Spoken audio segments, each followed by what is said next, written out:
Hey, welcome back. It's episode 45 of the Women of Wrestling podcast here on Ring Bells as we continue the inexorable march to episode 50. It's Irish Stu Allen here, as usual, alongside my colleague, Freaky Lee Burton.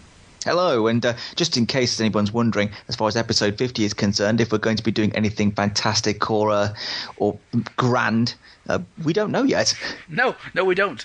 But I keep thinking if I build it up in my head, then I'll feel obliged to produce something special. So if anybody knows of anybody who wants to talk to us for a magnificent episode 50, let us know. Might be an idea. Yes, but today we've got another podcast guest, the world's finest, in fact. Certainly would be if you asked her. Scotland's Nikki Storm joins us, and part of the reason she's joining us is ICW are running a all-women show called Fierce Females in Glasgow at the end of this month, a show which you, Mr. Burton, will be attending. I will. I'm looking forward to going up to Glasgow. It's my second time there, and I'm looking forward to just seeing this production because it's promising to be very different to other shows which are based in Britain. Yeah, it's an all-women show, but there's going to be other stuff there as well. There's going to be dancing, there's going to be music. The venue looks really nice, so it's going to be burlesque. Yeah, it all seems like it's going to be a lot of fun. So if you're in the Scotland area, or you can get to Scotland on September 30th to check it out, listen to the interview, and we'll tell you what you need to know. Apart from that, we're going to talk to Nikki about her career and all what she's achieved so far. If you have not been acquainted with Nikki Storm yet, shame on you, first of all. But yes, shame. But no, yeah, especially for our transatlantic listeners, if you've perhaps only heard the name of Nikki Storm, or perhaps perished the thought, never even heard of Nikki Storm before, stick around, have a listen. She's going to have a lot to say, and she's certainly one of the best and people with the most potential coming out of Europe at the minute. And she's quite outspoken too. If you have ever read any of her blogs, 3 of which are already on the website, and she's quite outspoken and generated a lot of reaction and comments from them. Yes, absolutely. So not only that, she will be headlining Pro Wrestling Eve's next major show as well. I may as well mention that here as well. On November 10th at the Delphi Club in Sudbury. She's going to be taking on Alpha Female, former guest of the show as well, for the Pro Wrestling Eve Championship. Yeah, so she's got a very, very busy couple of months ahead of her, so it's probably a good time to speak to her. Quite frankly, and quite honestly, we've been looking to speak to her for a while, and we just needed the perfect reason to do it, and here it is. Yes. Before we get there, though, let's first of all just mention, for those of you who do subscribe via iTunes, it was a pretty lean month in the month of August. Yeah, sorry about that. I wouldn't say we had a holiday. It's just a case of things not working out as far as guests were concerned. But we're back on the straight and narrow now. Courtney Rush has already delivered Rush Hour episode 3, which you should already have in your feeds, where she's got Leva Bates as her co-host. But if you aren't going to iTunes and you're going to the website, you would have also noticed that there's some other audio interviews which we've had. The first one, or most recent one I should say, is you, Stu, talking to Taya Valkyrie. Yes, usually the Fight Like a Girl audios are your purview, Mr. Burton, but I kicked you out of the interviewer's chair for that one, and had quite a fun chat with Taya. She's very talkative, and she's going to be joining us on the site as well. She's going to be writing some blogs as well, so hopefully she's going to keep us up to date with what she's doing south of the border down in Mexico. Before I was unceremoniously dumped out of the Fight Like a Girl studio, I also spoke to Evie. She's had a very busy August, so I spoke to her at the very beginning of it, before her title matches at IPW in New Zealand and also at PWA, both of which she won titles at, by the way. So she's talking about how much she desperately wants those belts, and she won them both, so good on her. Yes, and you also had another My Name Is show as well, which is our show for spotlighting people who want to try and get their name out there, and that's with Jezebeth of the UK.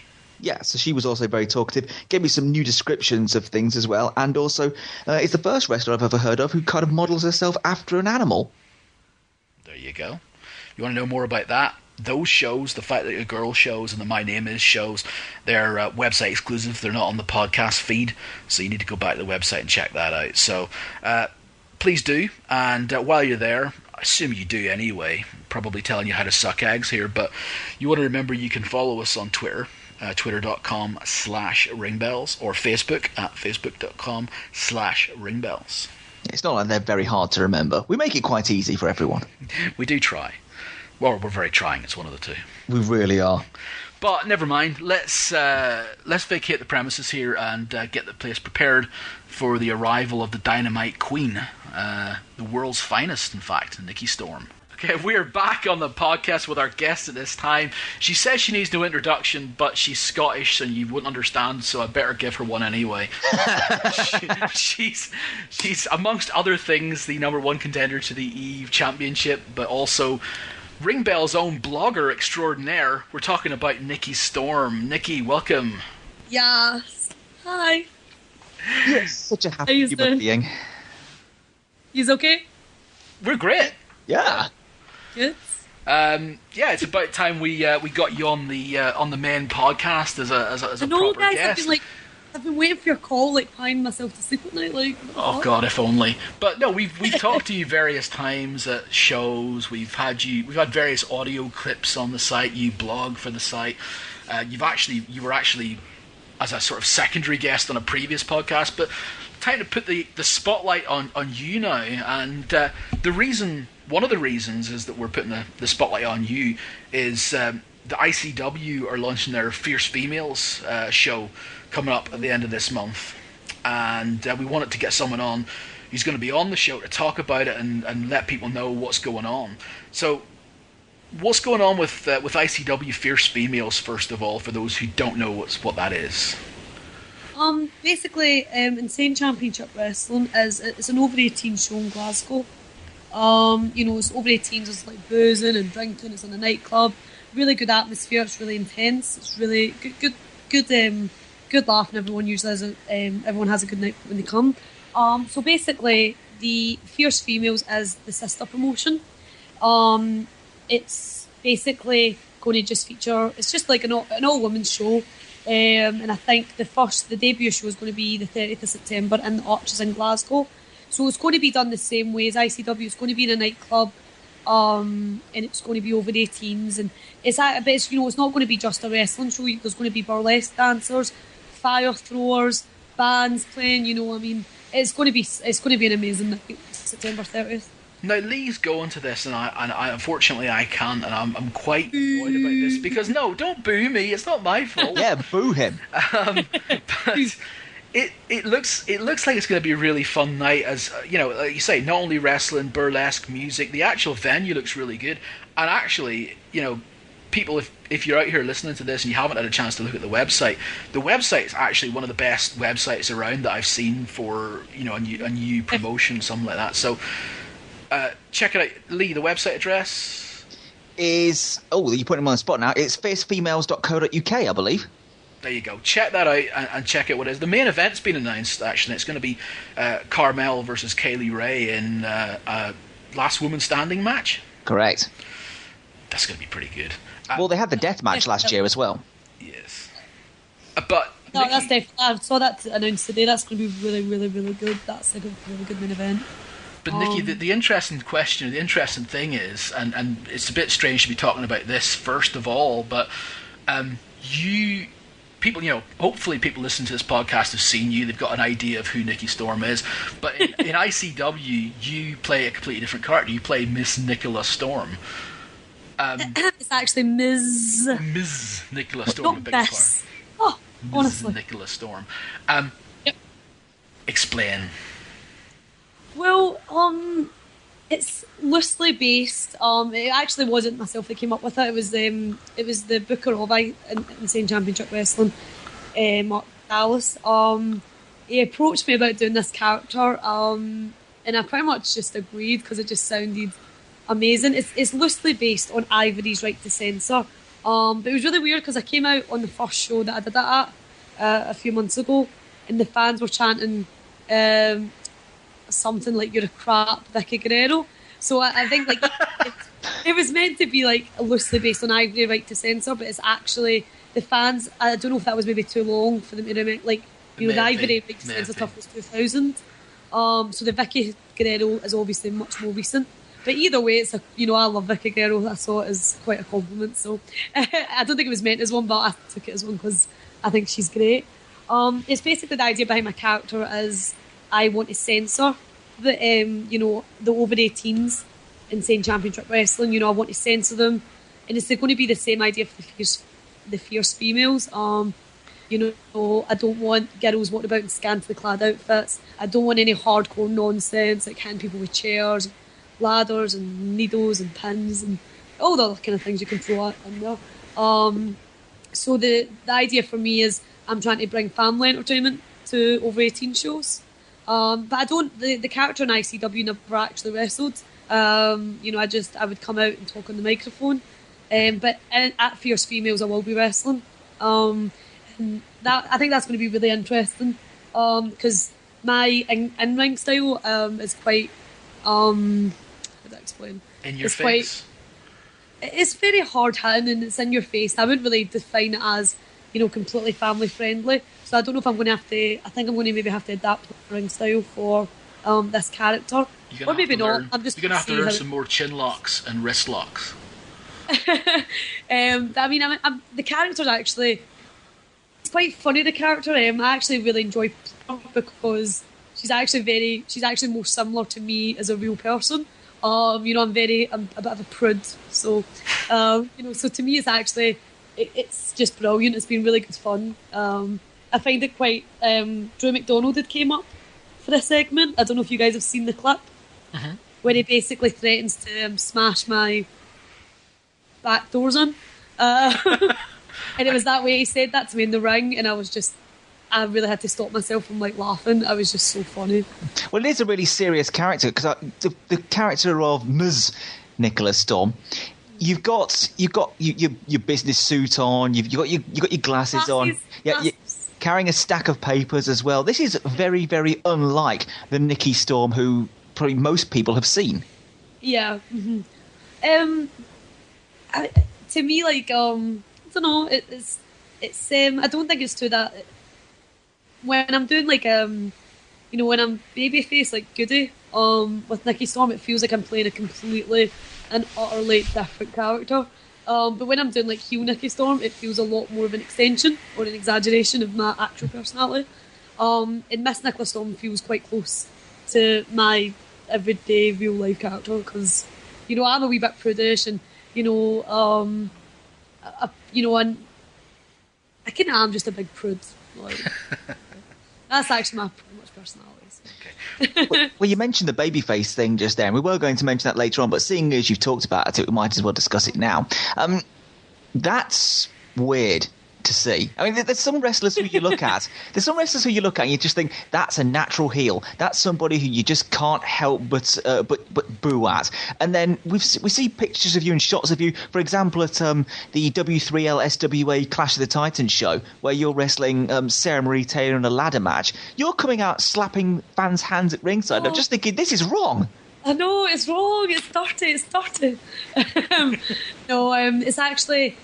I actually don't. People always say, "Oh, would you prefer, babyface or villain?" But I actually really, I just love both of them. As I said, when I do the babyface character, it feels like I'm playing a character. Whether it's a heel me is just me in a bad mood, exaggerated. The babyface character, I do kind of love playing her. And it's quite funny because when I first started out, you can ask my trainers this, but they always thought, I'm a natural babyface. They could never, ever imagine me as a villain. I think Sweet Saraya actually says the same thing about me. She liked me, she thought I was a natural blue eye. So, to me, and it's quite funny now, because now people, Dan Reed, the Pro Wrestling League promoter, and, as yourselves have just said, people don't imagine me as a babyface now. They can only imagine me playing that villain. So, I think it's great. I think it's a good funny, though, way. Well, you never know. You never know, I guess, whenever a booker, wherever you're working, just decides that, okay, what we want you to do is do something. So, at least you're getting a bit of experience of playing different roles and different things. So, I fully agree with that. I always say that to, if I'm speaking to maybe the girls that, they've just started out maybe, and I'm maybe just talking to them, they'll always ask me what's it better to practice, and you kind of just need to say you need to practice all of them, because you never know what you're going to get asked to do. You need to do like a lot of babyface work, a lot of villain work. You need to learn how to like lead matches as a villain, but you might also be in a situation where you're leading matches as a babyface. I remember when I started down on Triple X, I was the villain, but I was Karina's ass. And Jetta had to lead me as a babyface. She was the babyface and she had to lead me. So I think it's just you need to be as versatile as you can, because I think that's what gets you the most work, when you can literally do anything they ask you to do. Yeah, absolutely. That makes sense. Yeah, you mentioned about talking to some of the girls in Scotland, and that's probably a good point to go back to the ICW Fierce Females again, because they will be having a whole card of girls from Scotland. There's some people from England as well coming up, but it's going to be very much focused on the local girls, and there's quite a mixture of talents up there now, from people who have come south to England and have maybe been seen by more people, and there are some people who are up there and they're still training, and they're going to be people for the future. What do you reckon about the Scottish scene as far as talent's concerned, as far as the women are concerned? I do think it's a brilliant scene. We've got like such a, right now there's about 7 girls in total right now. And then, there's actually quite a lot at the training school I'm at in Glasgow. And all the girls have such versatile looks, and they also have very, very different styles. You've got like Carmel and Kaylee, you've got Sarah, you've got myself, you've got Viper, you've got Kirsty Love. And Viper and Kirsty Love, they just recently kind of came onto the Pro Wrestling Eve scene. And, from what I've heard, the reviews have been amazing for them. Me and Viper started round about the same time. I think we started a week apart. She started training the week before me, actually. So me and Kim have almost like kind of grew up in this business together. And I'm really chuffed for her that now she's getting more recognition. She's getting the recognition she deserves, because she's got such a unique look, and she tries hard, and she's got great passion for the business. And Kirsty Love just actually reminds me of Erin Angel. And I absolutely adore Erin Angel. I think she's amazing. Just they're both so bubbly, and like they're very charismatic, and they both have a love of pink. We've noticed. Yeah, and now they can both moonsault. Kirsty recently learned how to do a moonsault. No, it's amazing. Like, it's actually a really good moonsault. So it's, to me, I just have such high hopes for Kirsty. And I think she's like got so much potential, and I think she can easily be one of the best. And I know she has the passion for it. So I'm really glad like Kirsty and Kim of now kind of breaking out. Like, I'm really happy with that. And at the training school, I train at the Source Wrestling, the SWA, Scottish Wrestling Alliance training facility in Glasgow, and we've actually got like so many girls there that have actually, I think they're going to hopefully be on the Eve roster soon, and hopefully they'll be on other rosters. Lindsay Shields and Fiona Fraser. Like, Fiona's very into world of sport, that kind of style, and she's very, like, she really loves the technical stuff, and she's got a brilliant look. And Lindsay's the same, she does a wide variety of styles. So I've got really high hopes for those two as well. And then of course everyone, like, I've seen other girls from Pro Wrestling Eve and other companies such as ICW, Carmel, Kaylee and Sarah.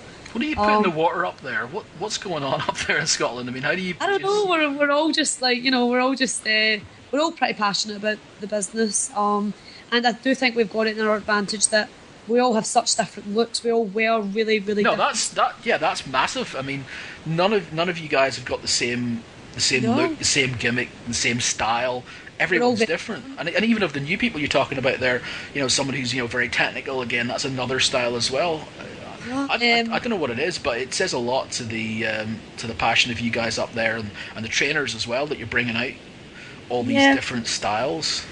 I mean, the training school in Glasgow, is run by Damien O'Connor, and he's brought in guys like Robbie Brookside for us, Fergal Devitt, Johnny Kidd, Drew McDonald, Mikey Whiplash takes training on a regular basis as well when Whiplash isn't on the camps, wrestling. And I think that just having a wide variety of trainers. We actually had Jetta up a couple of weeks ago. She came up for to do a wee camp for us. And all the girl we had an all girls session, and there was about 10 girls there. And for a Scottish wrestling school, even for a British wrestling school, that's very unique. 10 girls at the one training school. And that's regular trainees. We've also got like 4 or 5 girls that just come every now and then when they can because of other commitments. So that's a lot of female trainees for one training school.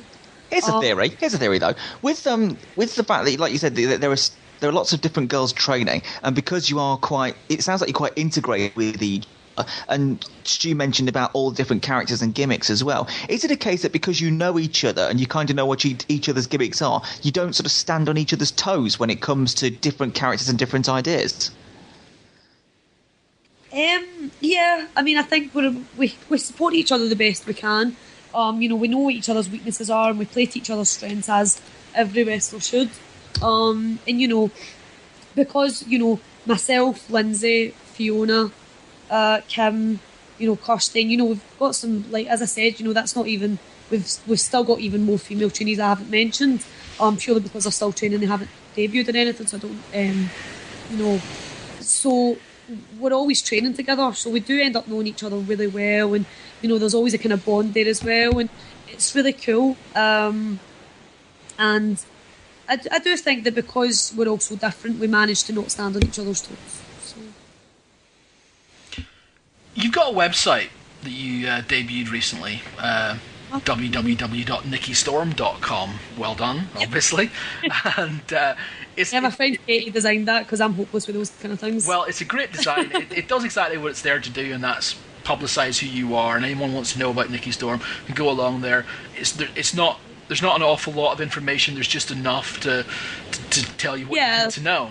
No one know my fucking life story. So. No, but here's the thing: for this podcast, stuff like that is very interesting because when I clicked on the About Nikki Storm tab earlier on today, and I was looking at the little bio thing, it mentioned that you've got a background in cheerleading. Now, look, I'm sorry, I'm gonna be horribly sort of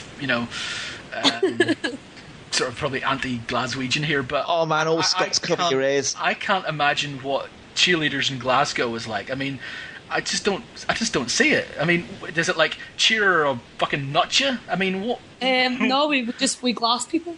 Is that what it is? Fair enough. I thought it was something no, like that. I'm only joking. Make some fucking noise! Yeah. I did cheerleading for the University of Glasgow, and I was also actually I was a dancer for 10 years as well. Yes, that's on there as well. Yeah. And it was just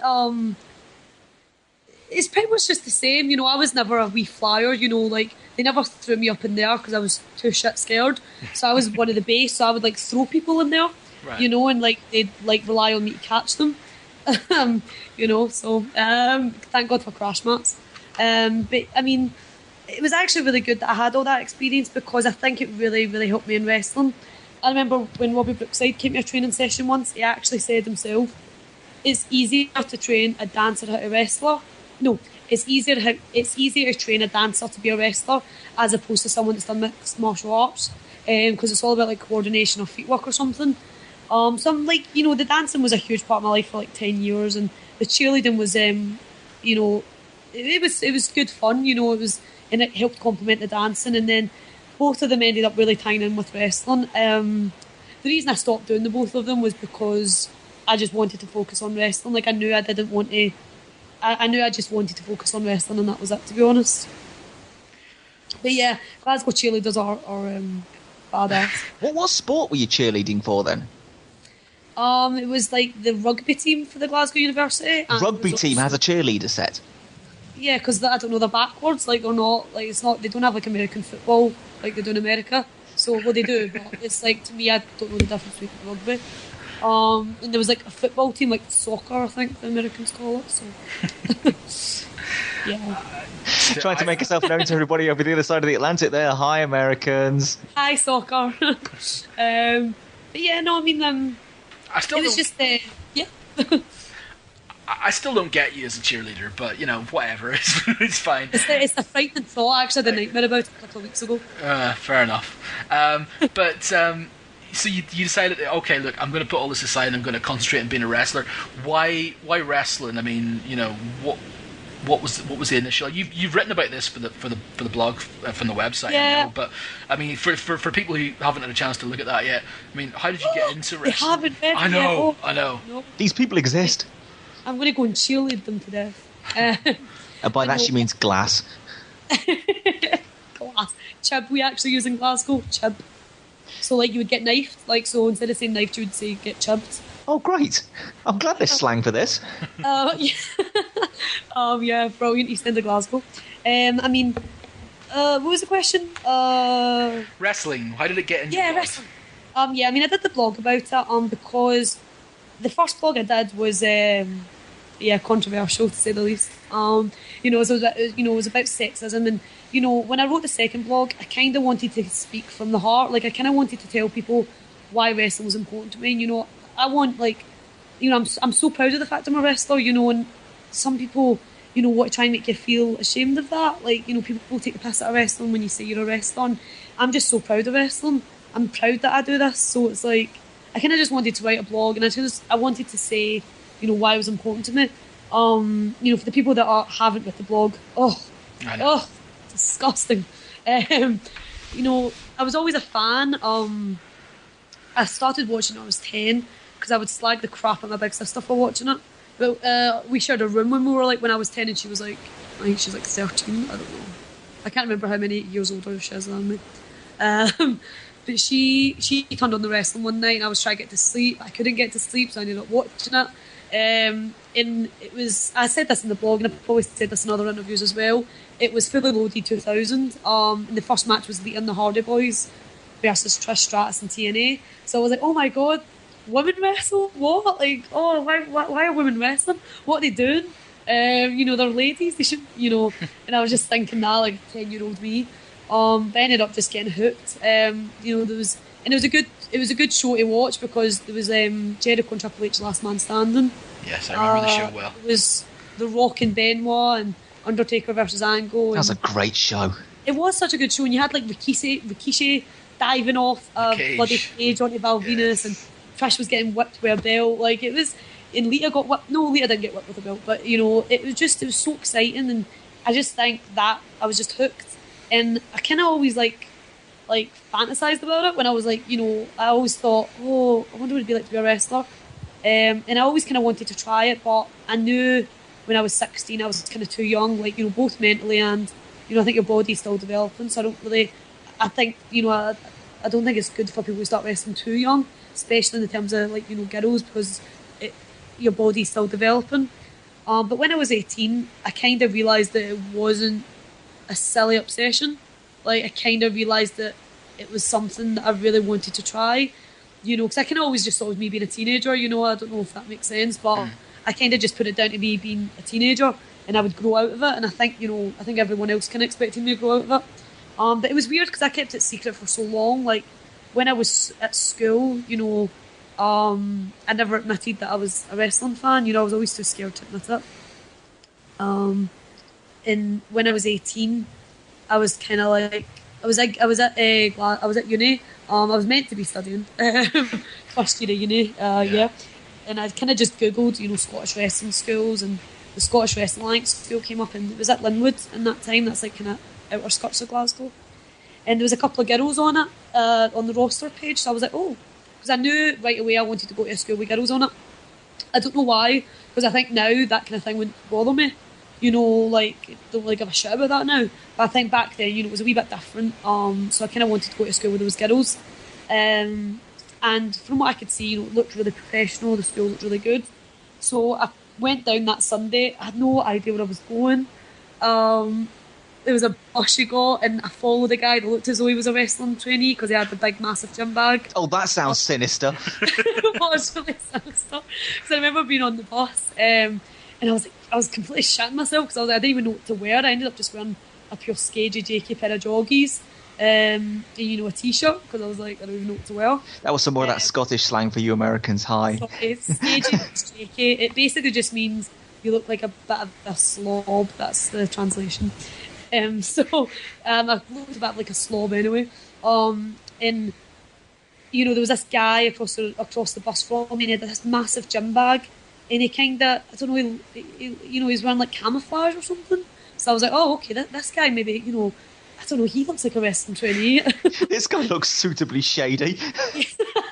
So very much he got off the bus, and I'd seen the Summerfields because the website gave really good directions. So I'd seen the Summerfield. I was like, right, okay, I'm definitely in the right place.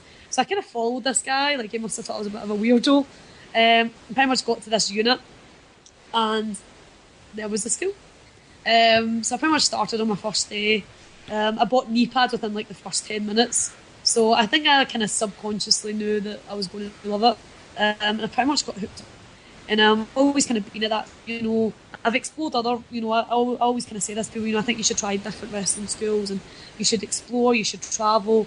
On the way back up from the Pro Wrestling Eve show, the one just recently, like me, Damo, Mark, Kirsty, we all went to Robbie Brookside School on the way back home, and his school's absolutely fantastic. It's in Leicester, so if you're near that area, Leicester, England, go down, if you've got any aspirations, because it's a fantastic school. William Regal supports that school as well, just incidentally. Yeah, no, it's just, Robbie's just, I can't even put into words how amazing he is. Like, he's got a really good teaching method. Kirsty's a wee bit shy sometimes, so he was really good with her, and he's just brilliant. Like, he's a good guy, and he's funny as well, and I always think that's really helps me. Like, see if someone kind of makes me laugh, and I just think it makes it, it's just fun. It's but I've always been at the one in Glasgow. I've always stayed at SWA, and we're actually a really good spot right now, because we went from being in a unit in Linwood, and then we moved to a unit in Ibrox, and now we're actually in a proper gym, in a place called City Gym. It's like a bodybuilder's gym, and it's like you can actually have a shower, which is, let's not underestimate the importance of that. Like, and they've got hot water, which is, again, let's not underestimate this. You posh bastards. And it's like, it's actually the school's open 24/7. So even if, like, because right now I'm doing a personal training course to become a personal trainer and a gym instructor. So right now I'm pretty much like 9 to 4 every day, Monday to Friday. So, it means I can train in the evenings if I want.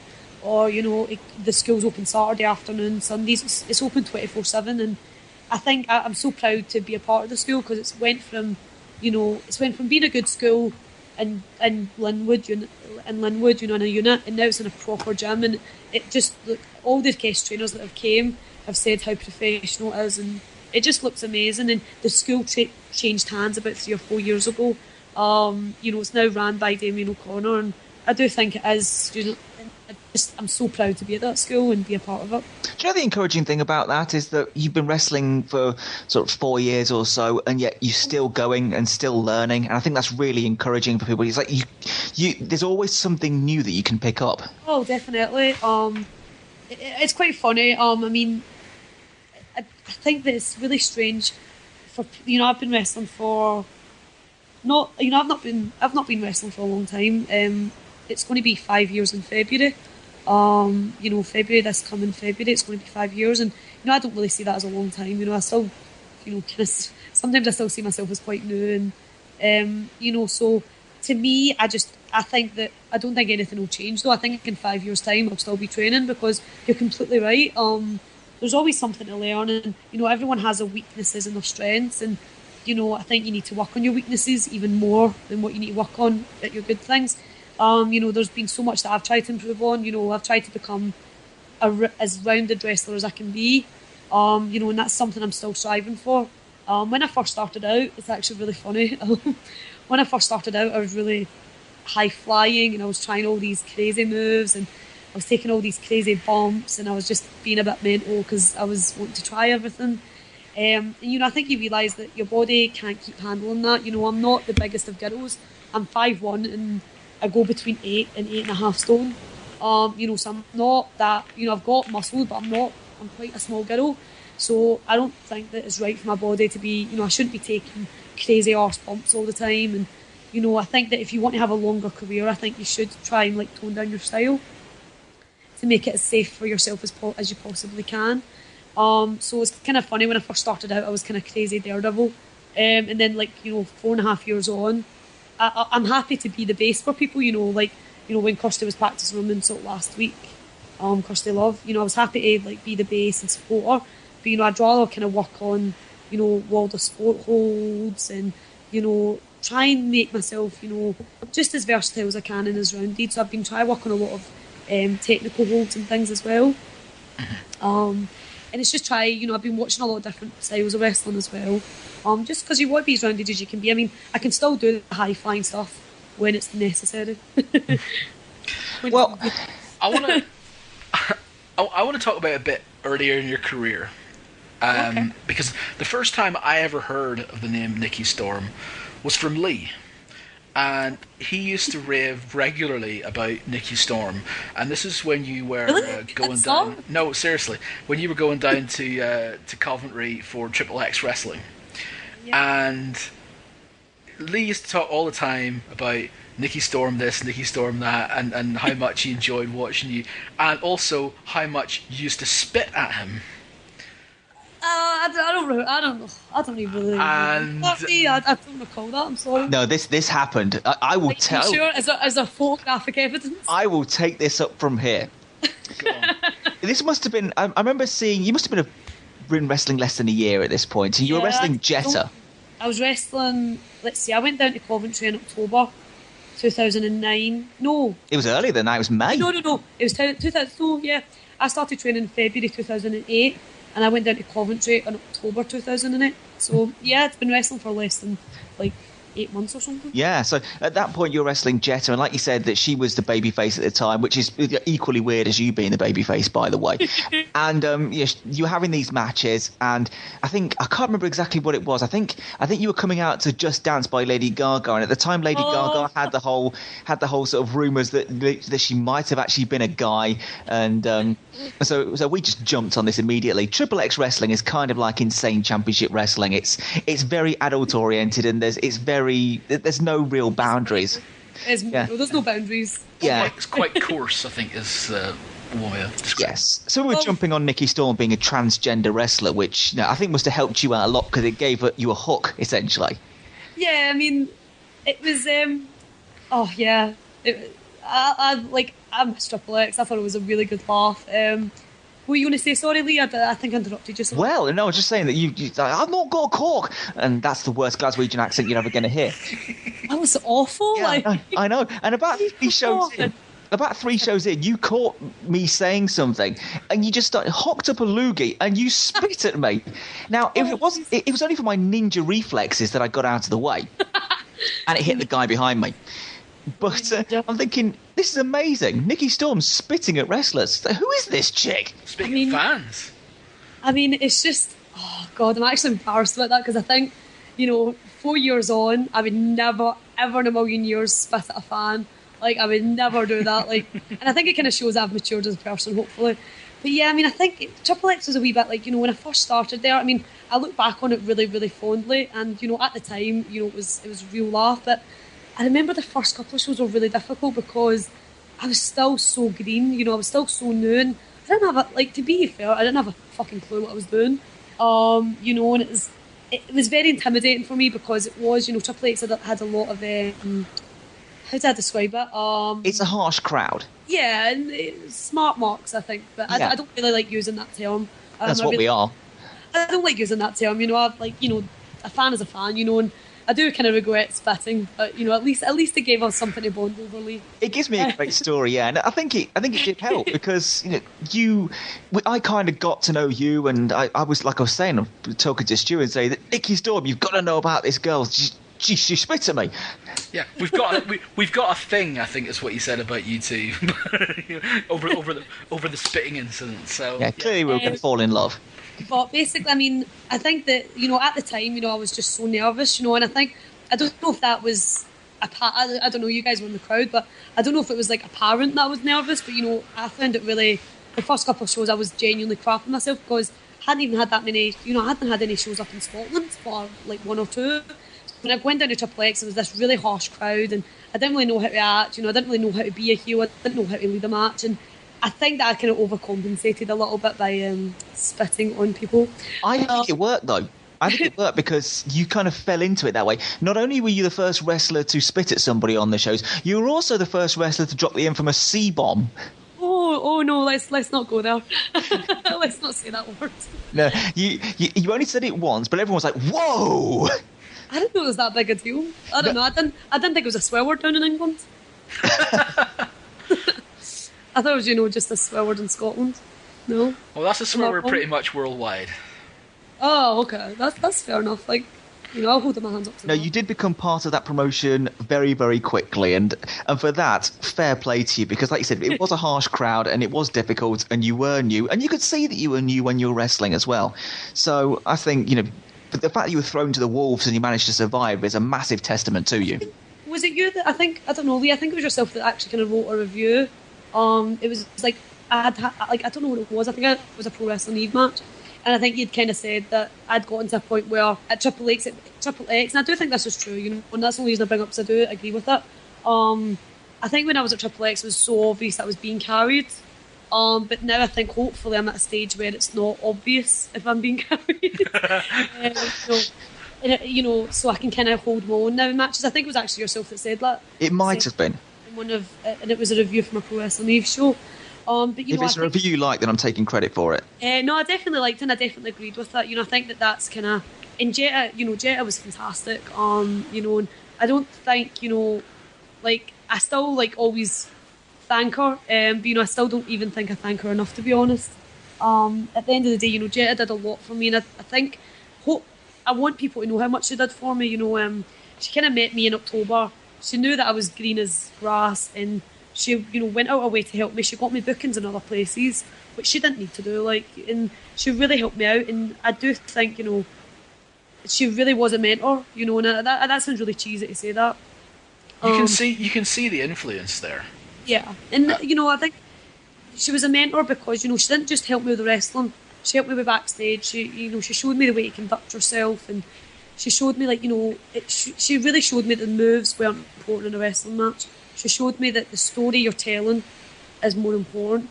She made me realise that moves are very nothing to do with having a good match. And 4.5 years on, even with me, I'm not, obviously because Jetta retired, I don't see it as much, but I do still, her influences, she has influenced me, and I can still see that 4.5 years on.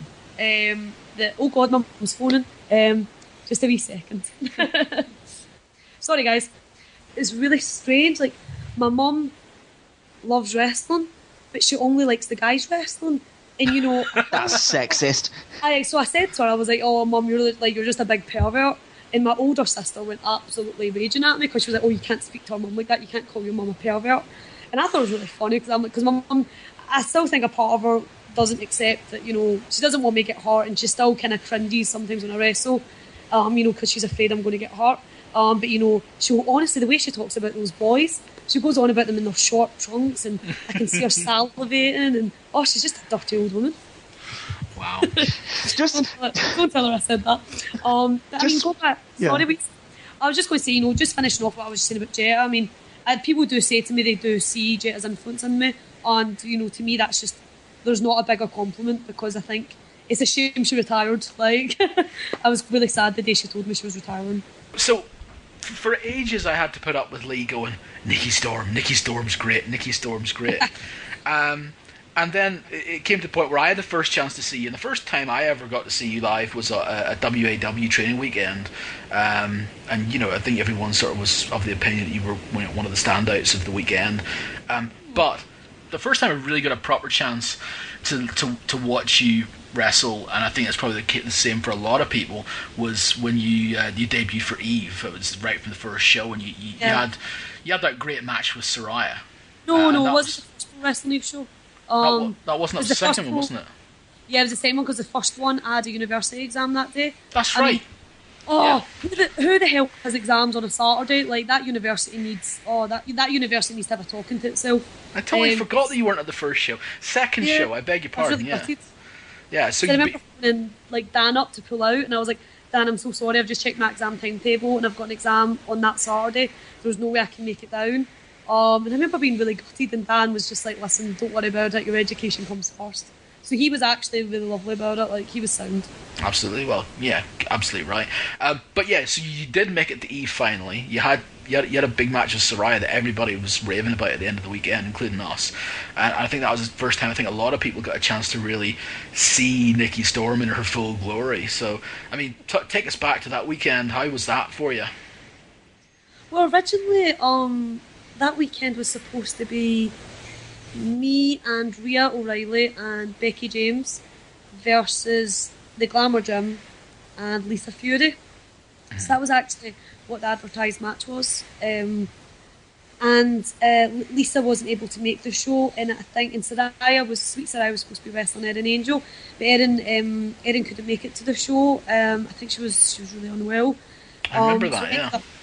Yeah, so I think they ended up just putting me, they put me with Saraya and the Glamour Gym versus Rhea O'Reilly and Becky James, and I'd went to the training school, I'd went to Saraya's training school, and we ended up having that match that I think, everyone was really complimentary of that match, and it felt like a really nice feeling, that, because I don't think I'd been wrestling that long. I think it was maybe a year and a half in, 2 years in, 2 years in.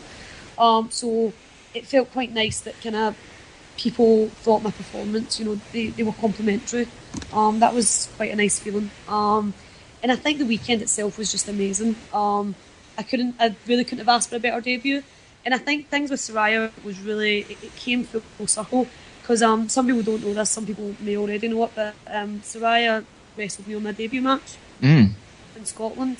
The Gathering, 2008. The mixed tag, wasn't it? Yeah, it was a mixed tag. It wasn't meant to be me in it. It was meant to be Sarah, the retailer. She wasn't able to make the show last minute. So they kind of needed someone. There's lots of people get their debuts like that, yeah. Yeah, and it's just like, because, Saraya and Ricky were up, and, Magic was up, and, so they needed a babyface girl. And, like, the booker at the time was kind of just like, oh, shit. Because there's no girls. And he kind of just looked at me, because I was valeting Britain's Most Wanted at that time, Damien O'Connor and Scotty, the Butcher Rennick. So I was valeting them at that point on the same show. So I had my wee wrestling boots on, my wee stupid cheesy tartan skirt, my wee silly white top that looks grey now because it's so washed out. That's the exact outfit I had on. And they just looked at me and they were like, you've been training. Okay, you can do it. And it was just that way, I think, like, my arse just dropped out. Like, my arse just dropped. Like, and, like, shit just came out. So I was really scared. But, I have to say, Saraya was very sweet. Like, she, no pun intended. But, she, after the match, she actually said to me, you're going to be a superstar one day. And, she didn't need to say that. I thought it was very classy that she said that. And, they really looked after me in the match. They knew I was nervous.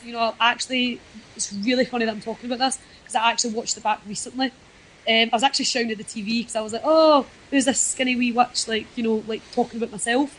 Because I was like, oh, I had no muscles, and I was just horrible, I had no muscles, and I had this stupid wee cheesy tartan skirt on, and I've actually burned that skirt since then. No, I'm only joking, I've not burned it. But so, and when I actually watch the tape back, I can see how much I'm shaking. But also when I watch it back, I can really see that Saraya and Ricky and Magic were all really, really, really looking after me. Because I've heard, like, absolute horror stories about people's first matches, really getting, tipped the crap out of, really, just beat up really horribly. But, there was, it just looked for me. And I don't think I can really ask for anything better. And that was in front of 2,000 people. So whenever I think of my debut, I do have really fond memories. Because I don't think you could ask for a better debut. I was really happy with it. More so because the bookers, they kind of were stuck in a tough spot. But at the same time, they did put their trust in me. And the people in the match, the veterans in the match, it was really nice that they looked after me the way they did. So it was quite funny that Saraya got my debut match for Pro Wrestling Eve. And, it's funny when I look back on it, because I think that it kind of came full circle. So, like, she got my debut match, like, my first ever match, and then she got my first ever, my debut for Pro Wrestling Eve, and both matches happened because someone pulled out. Yes. And it's really funny the way kind of things like that work out. But yeah, I mean, it was insane that weekend. Like, so I just remember thinking I was going to be in a 6-woman to being in a singles match. And I'm actually really glad because I think in a singles match, not if I'm being completely honest, 6-mans are always really fun, but I think you can showcase yourself more in a singles match. Sure. And Saraya could support me more in a singles match. So. Well, from there, I suppose you had the debut match with Saraya, but then also on the same show, you had that 3-minute warning match, which was like a sort of gauntlet match come Royal Rumble type thing. Yeah. Oh, it was mental. Which meant that you became part of a larger group. You became part of pretty much the main storyline in Eve straight away. You became part of the European Empire. As that was concerned, did that sort of help you out to integrate you very quickly into the promotion? Yeah. Mm-hmm. That was mental, that match. Like, I think because I was in it start to finish. Yes, you were. It was mental. Like, I have no other words for it. Like, I can't even remember most of the match. It was just, it was fun. But yeah, the 3-minute warning match, it was really good though. I mean, in all seriousness, it was nice getting to wrestle different girls. I'd never worked with Becky James, I'd never worked with Rhea before, and that's actually, I actually really love, like, Rhea O'Reilly. And the only time I've ever got to wrestle her is in that 3-minute warning match. And that's something I really want to eradicate because I think she's brilliant. I really like Rhea. So I want to eradicate that. So let's campaign for Nikki Storm versus. All right, I'm with this. We can do this. We can make this happen. And I think, I just think, her training's been really good. She got trained with Lance Storm, and she's just done so well. And I think in terms of exposure, and I think you guys will agree, like, she's done absolutely fantastic for herself. Yes. So I really want to wrestle her because the only time I've wrestled her is in that 3-minute warning match, and yeah, let's get a petition going. You've not done badly as far as exposure is concerned yourself, to be honest. Eve's been great for you in that respect because it's given you chances against a bunch of different people. I mean, just look at the Ice Ribbon weekend, for example. I mean, you got to wrestle Tsukasa Fujimoto, you got to wrestle Hikaru Shida, you got to beat them as well. I love that weekend. Like, I bet you did.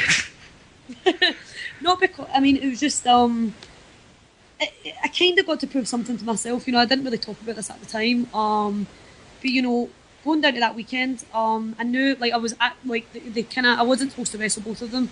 I was only supposed to wrestle Fujimoto, and ended up being lucky enough to get to wrestle Shida as well. But, I was kind of going down there, and I kind of felt, wow, am I good enough? Like, I kind of was having a lot of self-doubts, like a lot of insecurities, because I was like, am I good enough to wrestle these girls? I'm more of a character, like will my wrestling be up to standard?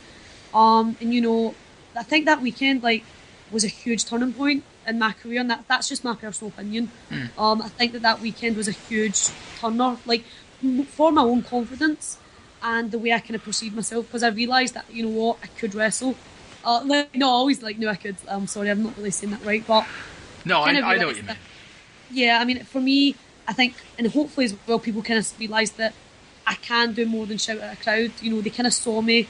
She can wrestle and she can work a good match. So for me, like, I had a lot of self-doubts going into that match, and I came out with both matches with a lot more self-confidence. And I think as a wrestler, you need to be really self-confident, because I don't think if you've not got confidence in your own ability, then no one else is going to have confidence in you. I do always say this to people. You need to be confident in yourself, and if you don't have that, then you're pretty much fucked. So that Ice Ribbon weekend really turned the page for me, like, massively, and it got me some great exposure, and I think they're still two of the best matches of my career, hands down. That was your coming of age weekend, really, wasn't it? I felt that's a good term to use. I did think it was more. I do think that was the. Some people think that have different opinions, but me personally, my coming of age was it was the Ice Ribbon weekend, and I think I proved a lot of people wrong, and I kind of proved myself wrong. So that's just going to be like the best memories. Like, they still. Hopefully, like, I'll have, like, hopefully I will have more fantastic matches. But those two matches right now are still stand out for me. What about the language gap with that? Because, you know, obviously you're wrestling Japanese talent, and we spoke to them, and their English is, you know, it's better than my Japanese, but it's still quite broken. So is it that sort of language of wrestling? Yeah, these cool wee gadgets. Like, I don't know, she brought it out, and I thought it, like, Fujimoto brought this thing out, and I thought it was a bloody Nintendo DS or something. I wasn't sure what the hell it was. I was like, what is this? If it's Nintendo DS, awesome, because I'll start playing Yoshi's Island and all that. But it was like a translator, so she would type it in Japanese, and then I would type it in English, and then I would see what she wrote in English, and she would see what I wrote in Japanese. It was the coolest invention of all time. And as well as that, you know, that was really nice, because after the match, she typed it in, thank you so much for the match, and it came up in English saying thank you so much for the match, and I remember, like, I was nearly crying, like, it was an emotional wreck that weekend, like, oh. You were dying with a really just, like, stinking cold that weekend as well. Nikki Storm's tough, man. She doesn't mind a bit of bogies, a bit of snot, a bit of non-breathing. You know, she doesn't mind that. Like. But no, I mean, that weekend I was pretty much dying, and I was, like, really sleep deprived as well. And on the second day particularly, I was really dehydrated. But then, you know what, like, it doesn't, you know, that just adds to the experience, you know, it doesn't take anything away from it. You know, and I was a bit emotional that weekend, you know, so when she typed that in a wee DS or Nintendo DS translator, I just remember, like, it was just such a nice feeling. Like, I've never felt, it was, you know, girls of that talent, you know, they were so humble, so you're just like, oh my god, if the best in the world can be humble, like, it was just amazing. In the language barrier, MJ was actually really good. MJ, she was such a good help that weekend, because she kind of realised that I was speaking really fast, and, you know, as a Glaswegian, and Fujimoto had no idea what I was saying, nor Shida for that matter. And, you know, MJ was actually a massive, massive, massive help, and I just remember thanking her all weekend, because, you know, she was really good at explaining some of the stuff I wanted to do, and she was really good with explaining to me what Fujimoto and Shida wanted to do, and, you know, I can't really thank MJ enough for that. So she translated Glaswegian into English then. Glaswegian in English, and then English into Japanese. Oh, God. A hard man. Like, bad. and it was just, MJ's really clear, you know, and she's, you know, her body language is very clear, and, you know, the girls knew what she was talking about, and I knew what she was talking about, obviously, as well. So, MJ and the DS translator were amazing. But no, the girls' English was actually quite good. You know, it was a wee bit broken, but it was actually very, very good. So, it would be, I'd like to learn a bit of Japanese, but, you know, it's a scary language. It's hard. I started learning. I have enough trouble with like English, so let's not run before we can walk. Fair point. You've just to carry on with sort of like the Nikki Storm spotlight in Eve. I mean, you got to run through a bunch of girls at the pay-per-view earlier this year, No Man's Land. You won the Queen of the Ring. You went from Dynamite Princess to Dynamite Queen. Yes. Yes. Yes. Dynamite Princess. Oh, it took, like, I never really. The nickname it took a while to grow on me. Dynamite Princess, and I actually asked Stan like how he came up with it. I think it was something to do with he says, because, like, you know, Dynamite Kid and like Benoit and stuff. Mm-hmm. Like, he says that he kind of, the intensity that those two guys had, he recognised that in me. So he was like kind of Dynamite from that. But it took a while for Dynamite Princess to grow on me. Sorry, Dan. But then he came up with Dynamite Queen, and I actually adore Dynamite Queen. I think it sounds really good. I just love it. Queen's always better to be than Princess. So. But yeah, the Queen of the Ring tournament was really good fun. Got to work with the Blossoms for the first time ever. And, you know, I've got to wrestle them twice now, and I just think they're probably my favourite people to work. And I'm actually really happy because I've heard exciting news over the weekend, so I'm really happy and excited for them. And they're nice girls as well, and we're on the same page length. We're on the same page in terms of storytelling. You know, they're the same as me. They want to tell a good story, and they want to make sure everything makes sense. And, you know, I got to wrestle Kim like Viper. It was actually the best match I've ever had, probably, I'd say, at Pro Wrestling Eve. And then I got to wrestle Kaylee. The match with Kaylee, you know, I have such respect for her because she had a concussion. She was actually puking before the match. Yes, I remember you saying, yeah. And I remember, like, my first thought was, like, how are we going to get through this? My second thought was, shit, I don't want to puke all over my gear. Oh, that's nice. Not an iPay-per-view. That would be terrible. But no, I mean, I do have like a lot of respect for Kaylee, you know, for going out there and wrestling with a concussion, and I was says like, says a lot for you as well. By the way, I mean, you know, you may say that, you may not, but I'm going to get in there and say it now. But it says a lot for you that you're able to work with her and look after her and have a good match, regardless. I mean, it's really good because me and Kaylee were actually talking about this a wee while ago in Glasgow. She was saying, like, you know, she knew that I'd look after her, and I do. That's actually just something, like, that's actually one of kind of my goals. You know, I want every girl that ever like wrestles me to know that I'm looking after them. Do you know what I mean? Like, if that's something that I can leave behind, you know, oh, Nikki Storm, she always looked after you. That for me that would be amazing. God, that sounds like an epitaph for your career. You're only starting. Yeah, I'm thinking like, no, this is like 20 years down the line, yeah, mate. It's like, absolutely long way away. No, definitely not. I mean, I'm planning on having, you know, as long a career as I can. But, you know, I do kind of hope that that's something a lot of the girls think about me, you know, and you can never control what people think about you, but I kind of hope that the girls do know that when I'm in with them, I'm going to try my best to look after them. And, you know, that match, I'm glad we got through it, and it ended up being, you know, people were really, really, really complimentary of the match, and I'm really happy with it, and I think Kaylee should be really proud of herself for carrying herself through that, because, you know, she to wrestle with a concussion, I've never done it, and I'm really glad, and hopefully I never will have to do it, wrestle with a concussion, because I can't imagine it would be pleasant. Well, with that meant that you became number one contender to the Eve Championship, but that's kind of been put off until the November 10th iPay-per-view. Say yes for me. I watched Yes! Oh, that's so good. He's actually doing really well. So say it, Stu. Yes. Oh, Stu, yours wasn't as good as Lee. Oh. Yes. Yes. Do we need to translate that, or do you think people just realise that's yes? I think that's fine.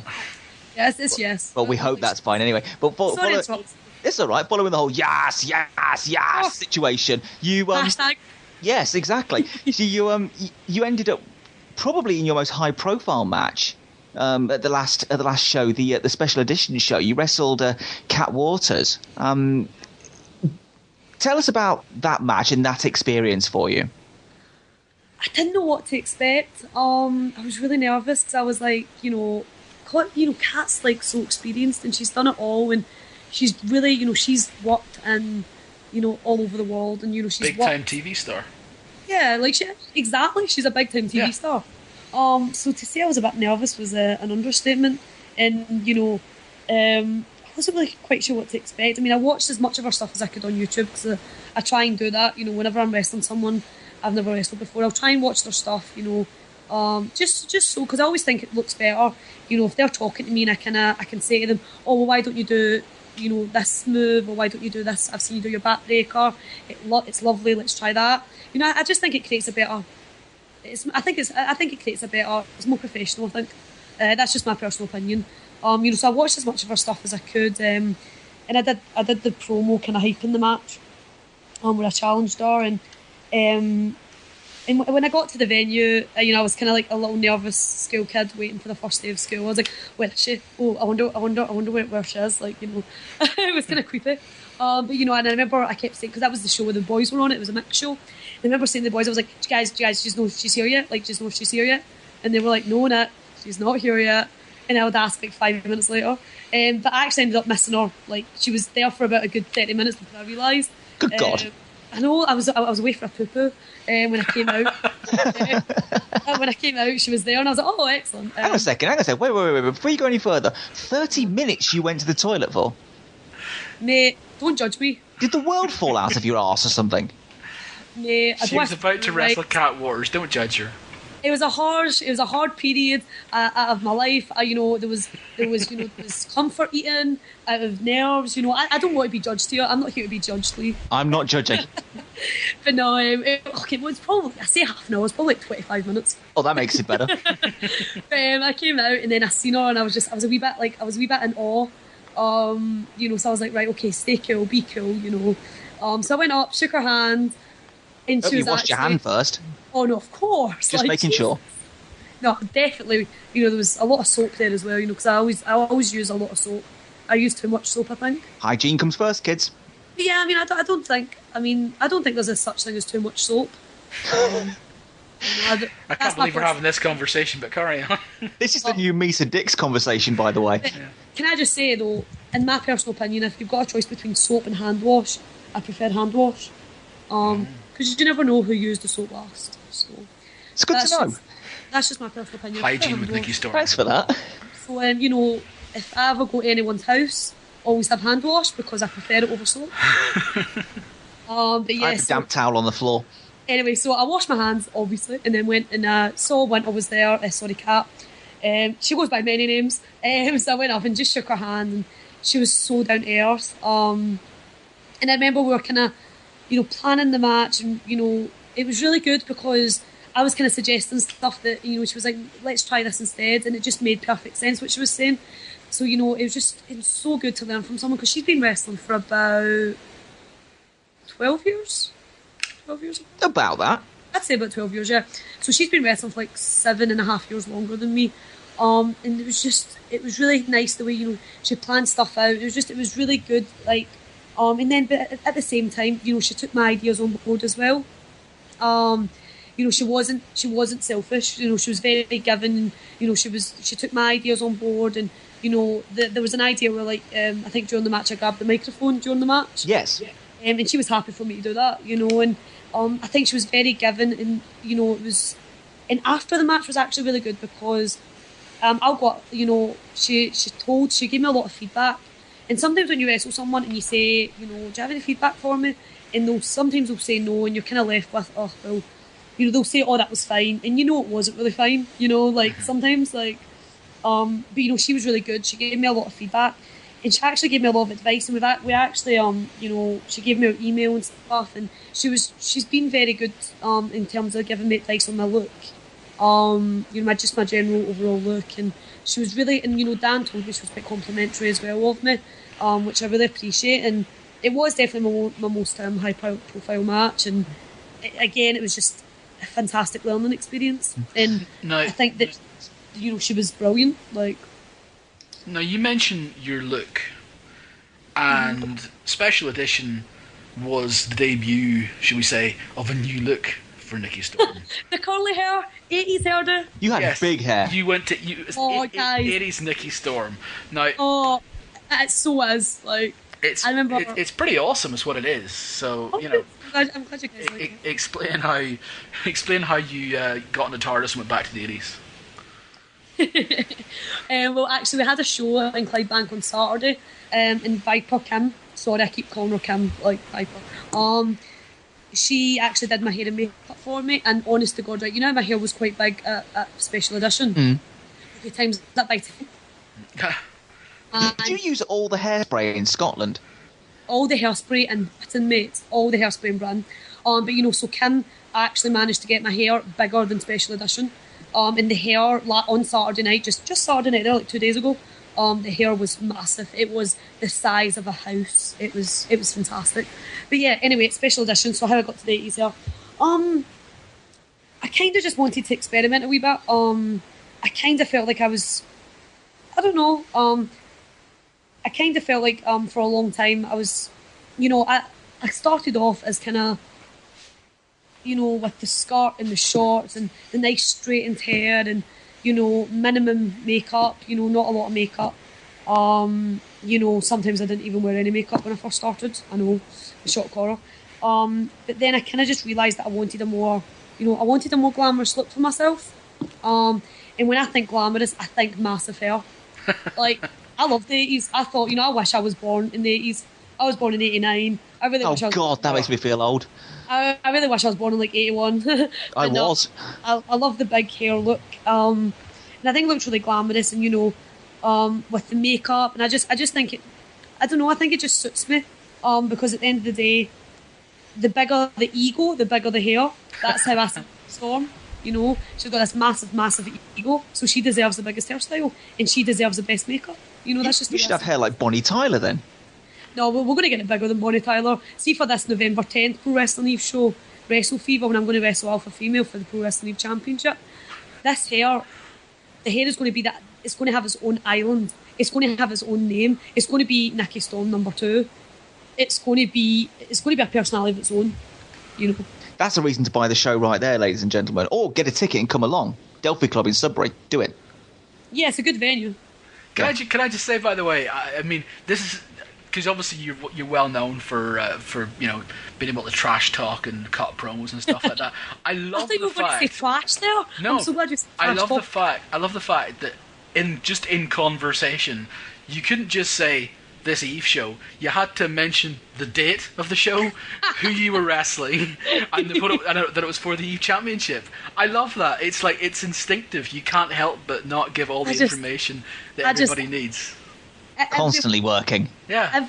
I mean, in all seriousness, I do think that this Eve show is going to be the biggest yet, and that's the plan, certainly. Yeah. And and for me, I've never been so excited, like, because I think that this is probably the biggest match of my career. Like, that's actually me, like, talking. Like, that's not me. Like that's not part of the show. Like, I'm actually, I think that a lot of like people are like, I think it's going to be really interesting. Because, like, there's such a height difference between me and Alpha. And, I think that I actually am so excited about this show.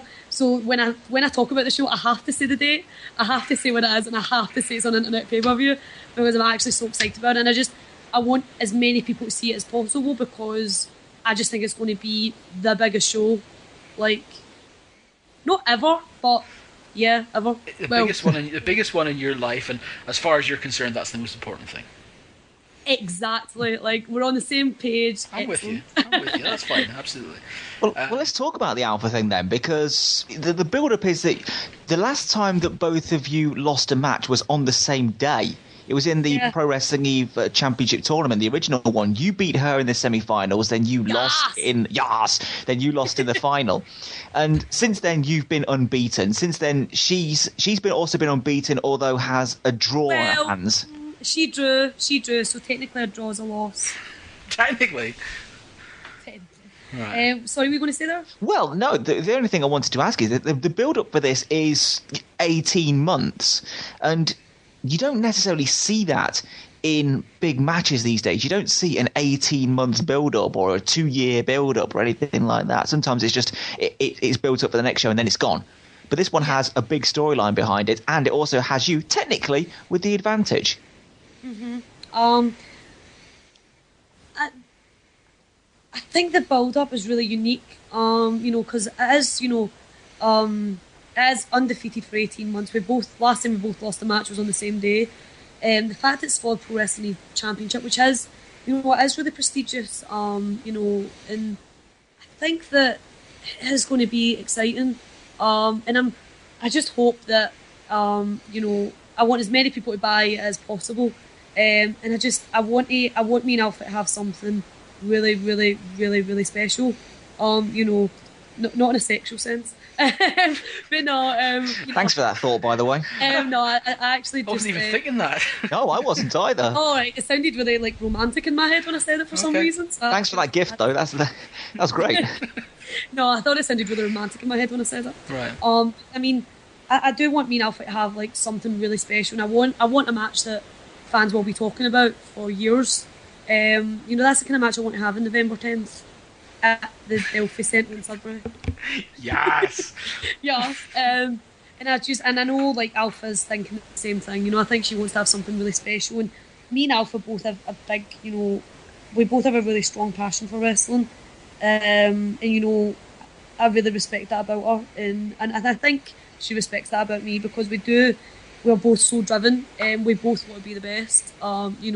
Not part of the show, we both want to be the best, and we both constantly want ways to get better, and I'm constantly improving and she constantly wants to improve, so it's like we both are very similar, and I think we both want this match to be the biggest it can be. Well, you say you're very similar, but you're also very different. I mean, just looking at each other, you're, like you said, 5'1", she's pushing 6 foot, and I guess if you look at it, you kind of think, well, she's going to be the antagonist and she's going to be the heel, but it's not. I mean, does this make things difficult for you in the fact that you're like... Not at all. You're the tiny little snotbag heel? No, not at all. I think when I first started out wrestling, I would find it harder if the person was bigger than me. If I was the heel and they were the babyface, I would find it harder. But that's just something, when you're inexperienced and, green. But now I think it's fantastic. It actually gives you a lot more. You can be be very vicious. And that it kind of gives you that angle. Like, that the kind of story behind that would be, for me anyway, the storyline, the way I would kind of try and do it is what I lack in size, I'd make up for in trying to kill her. Like, ruthlessness. Wow. Not you know what ruthlessness. You're from Scotland. Seriously, it could mean anything. And viciousness. So I actually like it. I think it's actually more of a challenge. Because people do like, oh, the wee tiny small girl, oh, she's an underdog. Oh wait, no, she's not. She's the big evil heel without actually being big. And actually, I think my character tries to be so horrible and evil that fans just want Alpha to grab me and kill me. But Nikki, this match, when is it and where is it and how can we see it? Because I don't think you mentioned it. Yeah, I don't know. Oh crap, I'm so sorry guys.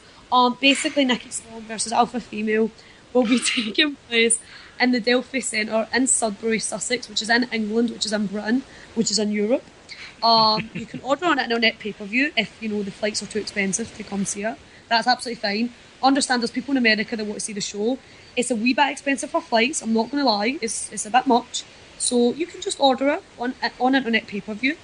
And that will be November 10th, and the title of that show will be WrestleFever.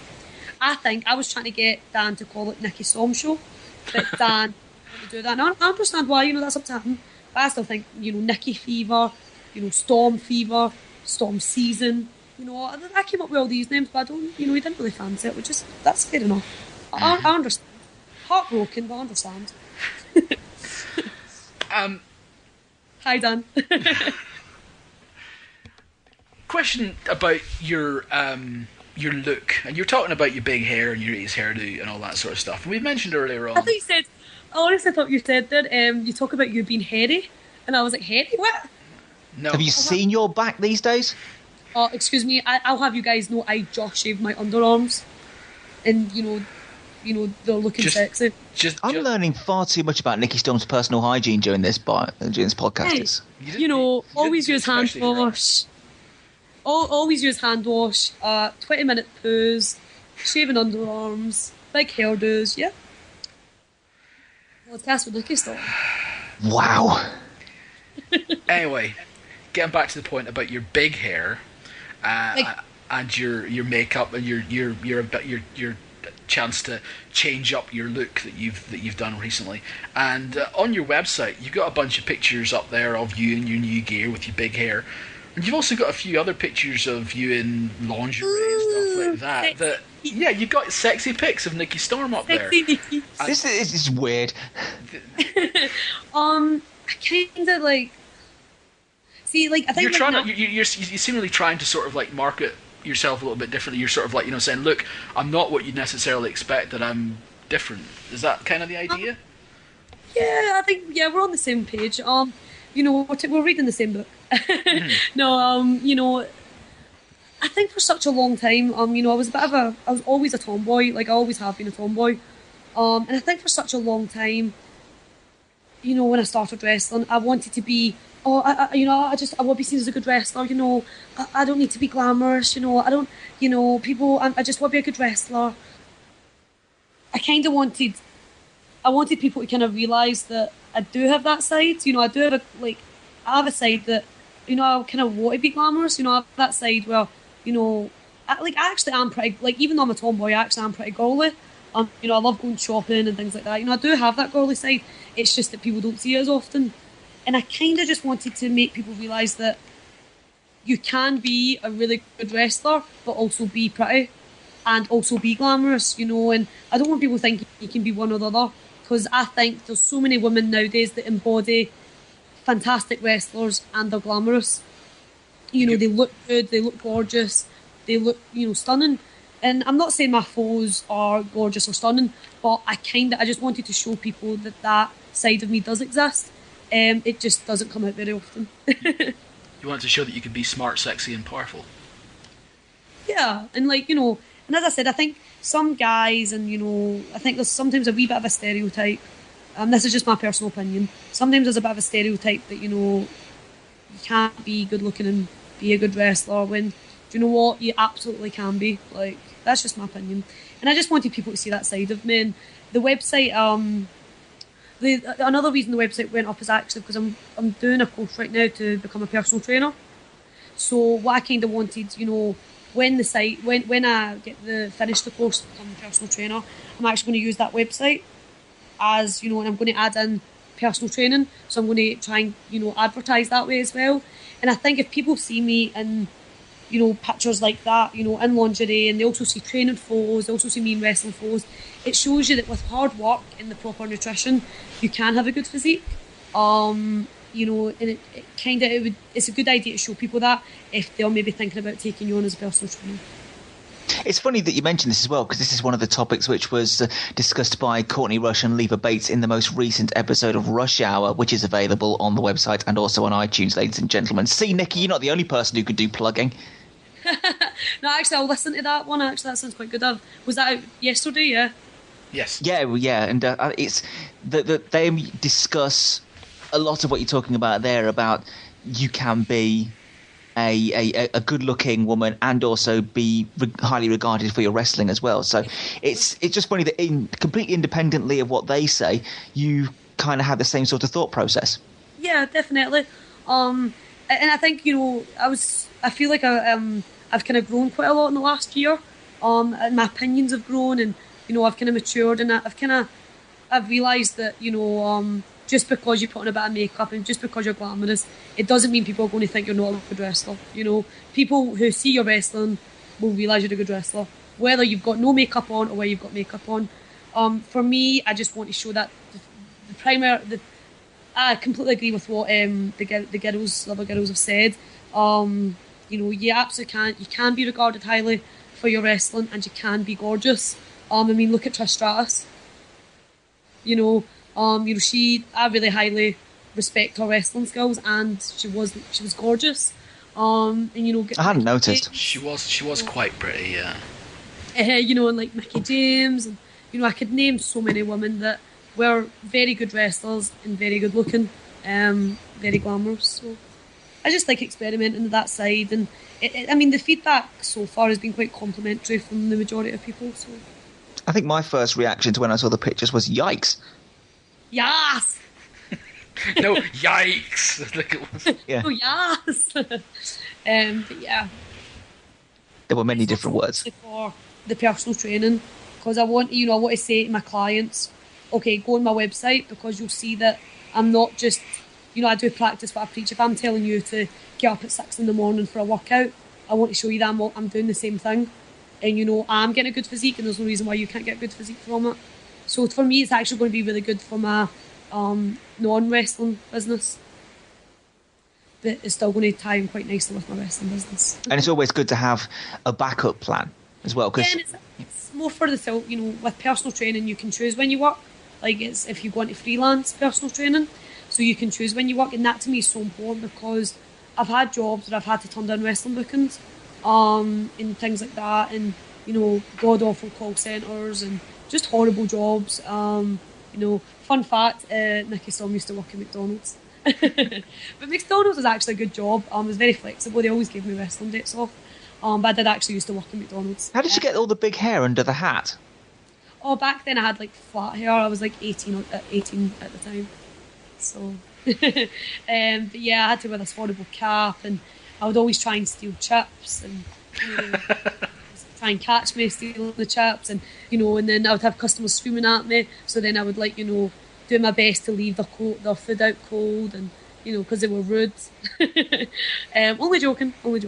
Not. And why is this that you don't work there anymore? Yeah, I quit. I actually got a job in a coffee house, which was fun for a little while.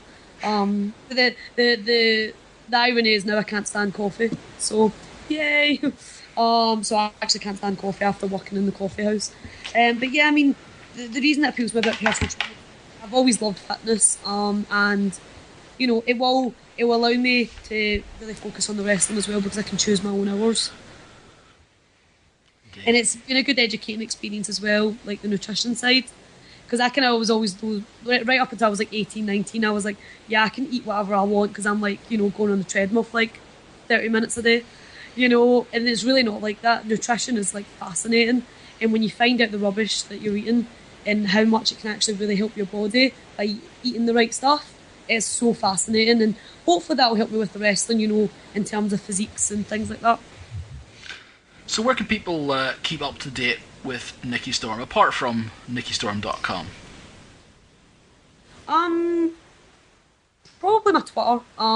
To find Nikki Storm News, Twitter's it's Nikki Storm 1 is my username. The N is capital and the S is capital, and there's a wee one at the end. So you might have to translate that for me. Yeah, she said Twitter. In the number 1 at the end of Nikki Storm. That's correct. But yeah, the Twitter's probably the best way. She means Twitter. Twitter's quite fun. She means Twitter. Shut up, you. But yeah, I'm only joking. But Twitter is quite fun. That's better. I actually have a lot of fun with it. Like, I just have a laugh. Like, and it's actually a really good way to promote shows and promote myself and have a bit of a good laugh going. And yeah. I'll give you this. You are an entertaining tweeter, so I think it's worth following you. Because I think you do speak a lot in the third person as well, and you have this wonderful complex about you. We should warn people that, like, if you're going to follow me on Twitter, so that, like, she means Twitter. I actually am in character and I'm in like third person. So if you see me being a bitch, that's not actually really me. That's kind of just my character. But I'm a bit of a bitch anyway. But you know. What website is this on again? That's my Twitter. That's better. Twitter. She means Twitter. I mean Twitter. She means Twitter. No, never mind. Let's. I mean, there's so many things you can say. Like, there's what other translation? Sorry, that's weird. Pure heavy. Did you guys say that at all? I'm going to be picking up on all this Scottish terminology because I am coming to Glasgow for Fierce Females on the 30th of September. So I think I might need to get a crash course. How do you get your dictionary? Well, we can do a crash course now. You know, if you want to say like Nikki Storm's really good, instead of saying Nikki Storm's really good, I'll never need to say this. You say Nikki Storm is pure heavy good. Pure heavy good? Yeah, because it's like, you know, it's Glaswegian. Right. You know, we already know like chib is obviously a term that we wouldn't normally use that often, you know, unless we're like, you know, gang members, which I'm not. So let's not. There's no need to translate the word chib or glass. You know, glass pretty much means you stick a glass bottle in someone's. You know, but we don't want to talk about that. I'm so scared. I would never do that. I'm gonna die in Glasgow. Other translations would be what? Like what? So instead of saying what, you would say what. Oh my god, I'm gonna sound so foreign. Yeah, you're gonna be like you'll be saying this no bother when you come up to Glasgow. Okay. I'm just gonna watch Train Spotting, that will help. Yeah, watch Train Spotting and Nikki Storm matches and you'll be fine. Okay, good. Wow. Right, well, Nikki, thanks for giving us so much of your time tonight, and again, people can see you November 10th at WrestleFever against Alpha Female at the Delphi Club. Get that right? And also and also ICW Fierce Females September 30th at the Arches in Glasgow. Is that right? Yep, sorry, I said yep, sorry. Yep, gotcha. There's various shows coming up. It's actually looking like a pretty good, like, the next few months are looking really good. But yeah, Fierce Females and Pro Wrestling Eve, like, I'm so excited about both shows. Okay, and follow the Twitter. And apart from that, ladies and gentlemen, thanks for listening to the show today. We will be back